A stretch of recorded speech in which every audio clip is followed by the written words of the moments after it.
ওই নিতা কাউরে ফেলে যাবে না।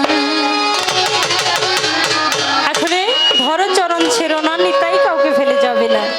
প্রকৃত গুরু ধরা ধরলে গুরু কি কখনো ছেড়ে যায়? যাবে না। আমার মনে বিশ্বাস রাখতে হবে। আমি যে আমার গুরুর হাতে হাত দিয়ে বায়াত হইলাম, হয়ে আসলাম, 2 বছর 3 বছর চলে গেল, গুরুর বাড়ি আর গেলাম না, তাহলে কি হইল? ওই গুরু কি আমাকে পার করবে? ধরো চরণ ছেড়ো না, যিনারা চেয়ারম্যান মেম্বার আছে তাদের তোমরা ছেড়ো না, কারণ এদের ভালো কর্ম ভালো কাজ আছে বলেই এরা নির্বাচিত হয়েছে, তাই না? যদি আবার আপনারা নির্বাচিত করেন আরো ভালো ভালো কাজ করবে, করবে না?